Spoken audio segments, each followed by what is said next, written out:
Good afternoon, and thanks for joining us for Living Local, your lifestyle show for all things Charleston and beyond. I'm Ashley Meservey. It's Medical Monday at East Cooper Medical Center, and today we're getting to know Dr. Del Schutte, a low-country orthopedic surgeon. And we're going to find out how he is helping patients not only here, but in some of the world's poorest countries where access to quality of care is simply out of reach. Medical Monday, sponsored by East Cooper Medical Center. Joining us today, we have Dr. Schutte, and I'm so excited because I've done a lot of events with you recently, but I've never got to sit down with you before. So thanks for having us today. Thank you for coming. We've enjoyed working with you all. And so I want to start with this, okay? Getting to know you. I love doing these segments because a lot of times, with everyday life, getting to know your physician is, you don't have that luxury. I consider it a luxury. So tell us kind of your background. So my family is medical. My father's a pediatrician, my mother's a nurse, my sister's a nurse. My uncle was a medic in World War II, had that part in the Hacksaw Ridge thing. So we had a very medical family from the start. My parents, to my chagrin at the time, were very insistent that I start working early.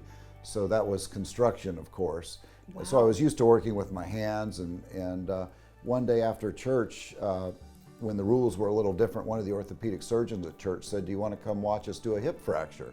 So I thought, well, that's kind of cool. It was astounding to me at the time. I followed my dad into medical school. There are a lot of different specialties, but that hip fracture and working with tools plus my construction background kind of stayed with me. And it's a chance to make a real difference. If you look at hip and knee replacement, they're the number 1 and number 2 surgeries in the country in terms of healthcare dollars spent per quality of life. People are worried about the budget and the expense of healthcare.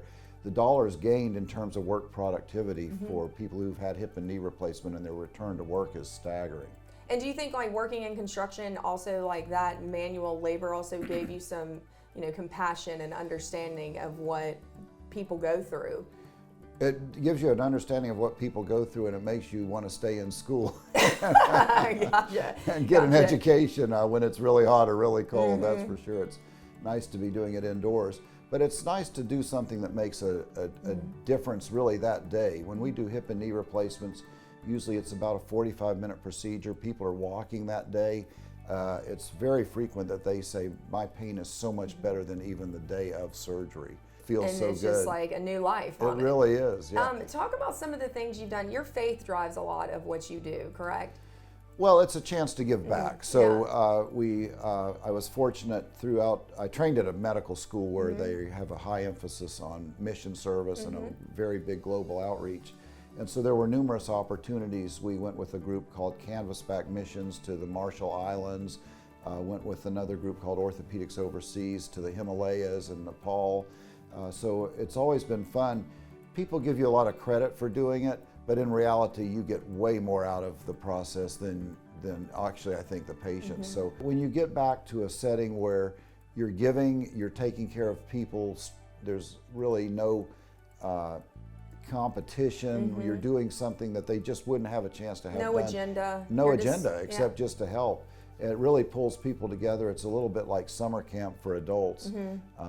And people share their stories, their life stories, some of which are really amazing. Because we go back to the same place every year, we're able to see people whose lives have been changed. And many times they are the primary breadwinner for their family.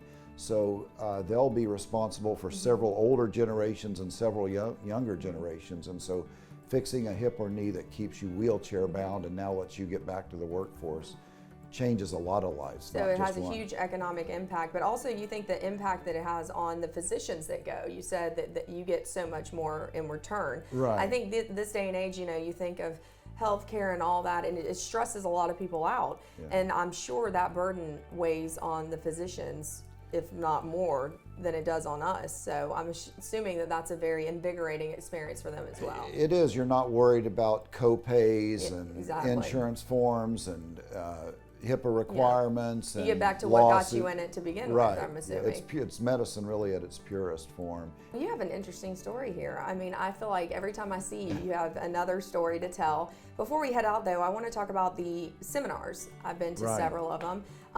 kind of what you think those are bringing to the community. I know that, I mean, the turnout is incredible. Sure.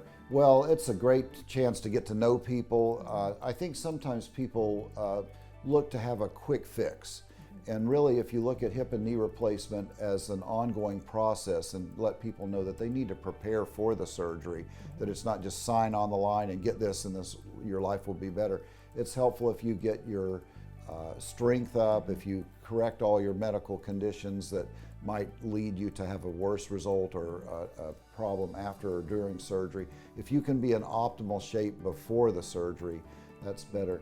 The other thing is that is really helpful. Number one is knowing whether or not you need surgery. So we don't just provide surgery, we're here for a lot of non-surgical options also. And it's sometimes hard for people to know if it hurts in their knee, that pain actually could be coming from a problem in your back or your hip. So we try to sort out where exactly the pain is coming from and are there any non-operative options that would not require a surgery. There are risks people may not know, but for example, simple things like non-steroidals, Aleve, Advil, over 20,000 people die a year in the US, which is more than probably will die from the coronavirus. Wow. Because of complications from Aleve, Advil, and their overuse and the effects on the stomach. So there's a lot that we can talk about that you may not hear if you just Google hip replacement or knee replacement and look at somebody's ad. And so when people are Googling, that can just be a disaster waiting to happen, right? Because they think that they've gotten all the information. What I love about these events is that you stay there and you answer every single question.